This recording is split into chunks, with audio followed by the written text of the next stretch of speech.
నేను ఒక్క మాట ఈ వేదిక మీద నుంచి సినీ ప్రముఖులందరికీ కూడా చెప్పదలుచుకున్నాను.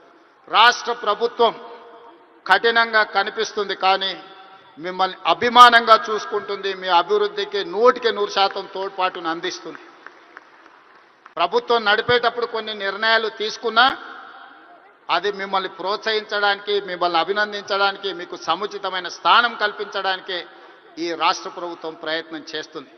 ఈరోజు ఈ వేదిక మీద నుంచి తెలంగాణ రైజింగ్ 2047కు ఒక ప్రత్యేకత ఉన్నది. ఈ దేశానికి స్వతంత్రం వచ్చే 100 సంవత్సరాలు 2047లో మనం పూర్తి చేసుకోబోతున్నాం. మరి స్వతంత్ర భారతదేశంలో 100 సంవత్సరాలు పూర్తి చేసుకుంటున్నప్పుడు మన దేశం ప్రపంచంలోనే ఒక అద్భుతమైన దేశంగా, మన దేశం ప్రపంచం ఎకానమీని శాసించే విధంగా మన దేశం అభివృద్ధి చెందాలి.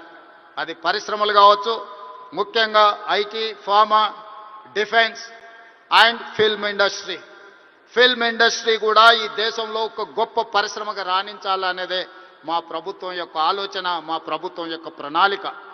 అందుకే ఈరోజు ఈ వేదిక మీద నుంచి మీకు అందరికీ ఒక మాట నేను స్పష్టంగా చెప్పదలుచుకున్నా.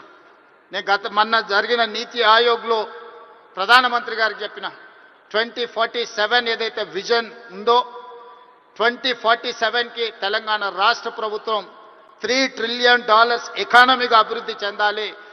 2035 లోపల $1 ట్రిలియన్ ఎకానమీ